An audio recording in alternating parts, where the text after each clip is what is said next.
Tá pensando em se mudar para Portugal ou já está com as malas prontas? Então para tudo e assiste esse vídeo até o final, porque eu vou te contar 7 erros, repito, 7 erros super comuns que os brasileiros cometem quando chegam aqui. Além disso, eu também vou te contar como você pode evitar cometer esses erros e eu mesma também já cometi algum deles. Então já te adianto, experiência própria. Vamos pro vídeo? O erro número 1, e é o mais conhecido, o mais famoso de todos, que é achar que vai ficar rico só porque vai ganhar em euro. Gente, esse é super clássico. Ah, é porque eu vou ganhar em euro, vou viajar, vou viver bem, vou fazer isso, vou fazer aquilo. Pasmem, não é assim que funciona e essa não é a realidade. A vida para os brasileiros aqui em Portugal não se resume apenas em comprar um iPhone fácil, ter um MacBook fácil, comprar uma BMW fácil. O aluguel tá caríssimo, o custo de vida está mais caro, até em cidades médias, como por exemplo Coimbra, Aveiro. Não vamos nem falar de Lisboa e Porto, porque isso aqui não entra nem na conversa. Vou te dar um exemplo aqui, você ganha 1.000 euros líquidos. Parece bom? Particularmente, pra mim, não parece tão bom assim. Mas vamos lá, vamos destrinchar isso aqui. Você ganha 1.000 euros, ok? E aí, você tem um aluguel de 600, ou seja, sobra 400 para você pagar as contas, transporte público, ou se você tiver um carro e pagar o carro parcelado, emergência e saúde e tudo mais que a gente precisa para viver. E além disso, se você quiser ainda ajudar alguém no Brasil, com família, tudo faz, você não tem que converter um dinheirinho. Você acha que realmente 400 euros para fazer tudo isso dá no seu orçamento? E aí a dica que eu tenho para te dar é: faça um orçamento realista. Realista mesmo. E lembre-se, viver em euro, ganhar em euro, também é gastar em euro. Não se iluda. O erro número 2, que também é muito comum, mas as pessoas estão começando a acordar agora, que é sobre não pesquisar sobre a cidade que você vai morar. Muita gente que está saindo do Brasil ou de outros países para vir para cá, para Portugal, geralmente não pesquisa tanto sobre as cidades, os lugares, o custo de vida e a fim de onde essas pessoas vão morar. Geralmente elas vão Porto, Lisboa, que são as mais conhecidas, mas assim, você já parou para pensar no custo de vida que é morar em Lisboa ou no Porto, nas ofertas de emprego, no clima? Porque imagina, uma pessoa que sai do seu país de origem, ok? Para viver em Lisboa, porque não pesquisou, ok? E aí essa pessoa vai viver em Lisboa, vai pagar 700 euros num quarto, vai sofrer com calor no verão e vai sofrer com frio no inverno, porque o prédio simplesmente não tem um isolamento térmico, e aí essa pessoa também não consegue encontrar um emprego tão rápido, tão fácil assim, como imaginou. Uma dica de amiga que eu posso te dar é você procurar, de fato, por onde você vai morar, de acordo com o seu custo de vida, com as necessidades que você acha que você vai precisar aqui em Portugal, e talvez ali para umas cidades um pouco mais baratas, por exemplo, Braga, Aveiro, Leiria, e aí você pode encontrar algo por menos, ok? E uma qualidade tão boa ou até melhor do que nos grandes centros. O erro número 3 foi um erro que inclusive eu cometi, ok? Mas não foi por, digamos assim, achar que eu sou a mais, não foi por isso. Foi por conta da minha área. O número 3 é achar que a gente vai achar um emprego muito fácil, muito rápido. Não é assim que funciona. Primeiro, não é também só por questões de capacidades técnicas, ok? Também pode ser por conta de processos. Por exemplo, no Brasil já é muito mais rápido, a gente faz entrevista pessoal, digamos assim, entrevista técnica, pronto, já foi contratado, aí você começa a trabalhar na próxima semana. Aqui já leva um tempo maior, porque os processos são mais lentos.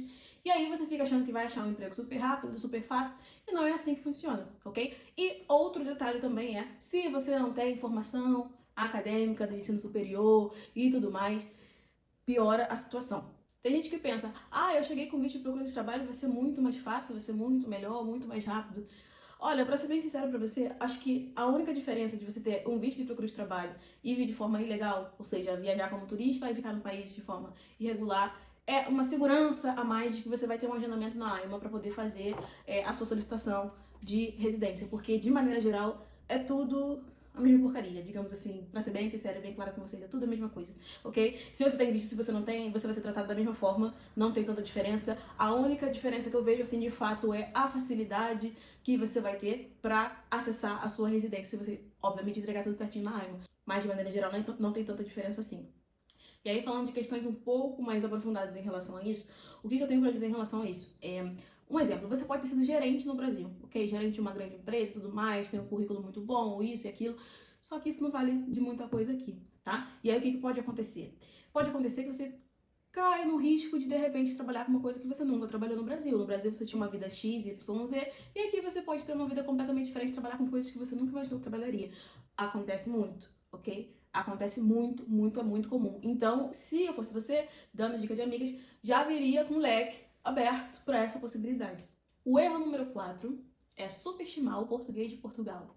Gente, essa é uma coisa que, assim, eu nunca fiz de fato, que é subestimar, porque eu não tenho o hábito de subestimar nada, nem ninguém. Mas eu achei que seria assim, tranquilo. E realmente não é um bicho de 7 cabeças. Só que, assim, tem algumas situações, tem algumas horas, assim, que você pode entrar em questões embaraçosas, bom? Como, por exemplo, tem lugares que eles simplesmente não entendem palavras comuns, que pra gente é super óbvia, mas que tem lugares que eles não entendem e, assim, não querem entender, de fato. Como, por exemplo, aqui, trem é comboio, celular é telemóvel, açougue se chama talho, um ônibus é autocarro. Parece besteira, parece bobeira, mas no dia a dia isso pode atrapalhar no mercado, numa entrevista de emprego, no trabalho, no emprego em si. São coisas que atrapalham a comunicação e te distanciam dos seus colegas de trabalho, das pessoas que estão te atendendo. Aqui as pessoas já não têm tanta paciência assim com imigrantes e tudo mais, aquelas coisas que você, se estiver pesquisando minimamente, vai saber já, que eu não preciso estar aqui falando, mas enfim, isso pode acabar dificultando e te distanciando em algumas situações, em alguns casos. Mas que eu posso dizer aqui, coisa que eu não faço, mas se você quer uma dica e tudo mais, assiste vídeos portugueses, leia notícias locais e coisas do tipo. Eu já não tenho tanta paciência assim, mas se você está realmente querendo acelerar o seu processo, o seu entendimento, se você ainda está no Brasil e quer fazer com que as coisas sejam mais fáceis para você em relação à comunicação, faça isso, acho que pode te ajudar bastante. Eu aprendi na convivência no dia a dia, mas você não precisa fazer isso. E assim, uma coisa que eu quero dizer com toda certeza que vai te ajudar muito vai ser mostrar respeito pela cultura, mostrar respeito pela língua. Eu sei que nós somos muito brincalhões, fazemos piadas com tudo, com todos, só que aqui não funciona muito bem assim, principalmente quando você não conhece tanto a pessoa, não tem tanta intimidade. Então assim, evite certo tipo de brincadeira, certo tipo de situações, para não fazer com que também você fique mal visto e faça com que a imagem dos brasileiros seja ainda mais mal vista, enfim. E o erro número 5 é trazer coisas demais na mudança. Gente, brasileira é uma espécie muito exagerada. E eu me incluo nisso, ok? Tem gente que vem pra cá com 50 malas e põe panela de pressão porque acha que não vai encontrar. Põe filtros de café, põe 12 pares de sapatos e tudo mais. Vocês não estão indo pra outro planeta, vocês estão indo pra outro país que tem uma cultura completamente diferente, uma região, digamos assim, digamos em formato de continente, que é completamente diferente, mas você também encontra as coisas. Eu, por exemplo, quando eu vim pra cá, pra Portugal, eu trouxe, não sei como é que vocês chamam na cidade de vocês, não sei de onde vocês estão me assistindo, mas eu trouxe um Benjamin. Benjamin é aquele adaptador de tomada, enfim, porque eu fiquei com medo de não conseguir um adaptador pro meu notebook que tem aquela tomada que são 3 dentinhos assim. Gente, isso é uma coisa normal, isso se encontra aqui. E, pasmem, as tomadas são parecidas com a do Brasil. Aquelas de 2, as de 3 já não são iguais, né? Mas não sei se a maioria das tomadas no Brasil são aquelas de 3 ou de 2, mas a gente ainda utiliza isso. Ou seja, é um adaptador normal, você vai na loja de chinês e encontra. Enfim, não seja exagerado na sua mudança, traga o necessário, traga coisas que você de fato talvez vai sentir falta, como um produto de cabelo. Enfim, coisas do tipo, coisas pessoais, assim, mas objetos de forma exagerada não tragam, porque vai pesar sua mala, vai passar aqueles 23 quilos se você for trazer sua mala despachada, e você vai encontrar tudo isso aqui. O que eu diria pra você explorar na sua mudança pra trazer seria documentos eletrônicos, porque você já não vai chegar aqui comprando tudo e todos, roupas para diferentes estações, porque você já não vai chegar aqui também comprando tudo e todos, porque, assim, são coisas pessoais, nossas, que a gente vai precisar pro dia a dia, e talvez você não tenha tanta disposição e dinheiro, assim, pra gastar já de início. Então, eu diria pra vocês explorarem mais objetos pessoais que vocês possam necessitar de fato. Além disso, uma coisa que eu não indico é comprar roupa de frio no Brasil, porque, de frio mesmo, aquelas da Decathlon. Porque são muito caras, muito caras. Não tem necessidade, traz assim, 2, 3 casacos ali bons, ok? Mas deixa pra comprar aqui. Por quê? O frio do Brasil não é o mesmo que o frio europeu, tá? O frio europeu dói, ok? Então não deixa pra comprar um casaco na C&A, na Renner, pagar R$300, R$450, que não vai te ajudar aqui. Dica de amiga. Eu não fiz isso, mas é uma dica de amiga. O erro número 6 é assinar contratos sem entender. Aqui em Portugal, por exemplo, falando sobre trabalho agora, tem muitos tipos de contrato de trabalho. Lá no Brasil, o contrato de trabalho é um CLT e acabou, bonitinho lá, não tem muita diferenciação. O que pode causar divergências em alguns contratos, de maneira geral, são cláusulas ali, dependendo de onde você for trabalhar, das suas responsabilidades e tudo mais. Mas contrato é contrato. Você pode ter um contrato temporário ou um contrato fixo, acabou, ok? Aqui em Portugal tem 50 mil tipos de contratos de trabalho. tem contrato a termo fixo, tem contrato de termo incerto, tem contrato certo, tem contrato temporário. Eu nem sei se eu tô falando os termos, os nomes de contrato de maneira certa, mas assim, tem muitos tipos de contrato. Então prestem atenção ao tipo de contrato que vocês estão assinando, se faz sentido para o que vocês estão buscando, principalmente você vier com com visto de procura de trabalho, porque você precisa ter um contrato ali que vai te dar uma certa segurança para você se manter no país. Não adianta você ir com um contrato temporário, sabendo que dia que você vai ser demitido, digamos assim, que dia que seu contrato vai acabar, sendo que você tem um agendamento na AIMA depois desse contrato, ou seja, você vai acabar ali não conseguindo a sua residência. Então preste atenção no tipo de contrato. Além disso, o contrato de arrendamento. Eu tô virando portuguesa, que eu sempre falo arrendamento, eu até esqueço, mas enfim. Contrato de aluguel de imóvel. Também entenda, saiba o que é um calção, saiba o que é um fiador, saiba o que está escrito nas cláusulas de saída daquele imóvel, porque você pode acabar se complicando. Tenha consciência das coisas que você está fazendo. A internet está aí, o Google está aí, para você pesquisar tudo. Tudo está na internet, tem chat GPT, então não tem desculpa para você falar, eu não sabia. Procure entender os termos, as palavras diferentes que vocês não entendam, os tipos de contrato, o que você precisa para alugar um imóvel, se você precisa de fiador, se você precisa de calção, quanto de calção você precisa dar, quando você vai receber de volta, como você vai receber de volta esse dinheiro que você vai dar antecipado, porque você pode também, além de ser prejudicado, digamos assim, judicialmente, você pode ser prejudicado financeiramente, ok? E aí uma dica que eu te daria, assim, mais aprofundada em relação a isso, seria o seguinte: sempre leia tudo com calma, ok? Se você não entender, procure um advogado, vá na internet procurar. Além disso, você também pode ir ali numa comunidade brasileira no Facebook, no grupo do WhatsApp, perguntar, que as pessoas também podem te ajudar. E sempre exigir recibo de tudo. Pagou qualquer coisa, pagou contrato de arrendamento, pagou isso, pagou aquilo, sempre exija recibo. E também, o que eu iria dizer, na maioria das vezes, tente procurar contrato de arrendamento bonitinho, certinho, porque tem muitos casos de onde o senhorio, né, a pessoa que tá te alugando e tá te arrendando, simplesmente, olha, eu quero de volta, você muda até amanhã. Acontece muito isso, tem gente que é colocado pra fora, porque não tem um contrato e tudo mais. Então o contrato, ele vai te assegurar, ele vai te dar uma segurança de que você está ali, de fato, certinho, regulado, tudo bonitinho. Se você tem contrato, isso vai ser avisado pro governo, você vai receber, vai ter recibos e tudo mais, enfim. Tente sempre fazer tudo certinho, porque às vezes tem senhorios, tem pessoas que querem oferecer um arrendamento sem contrato para pagar mais barato, você paga mais barato e ele não paga imposto e tudo mais, mas isso não te deixa de seguro e pode ser mais caro. O barato pode sair mais caro. Então sempre tem um contrato ali bonitinho, porque, assim, da mesma forma que tem gente ruim, pilantra no Brasil, também tem aqui em Portugal. E o erro número 7 é achar que vai se adaptar em uma semana. Gente, a realidade dói.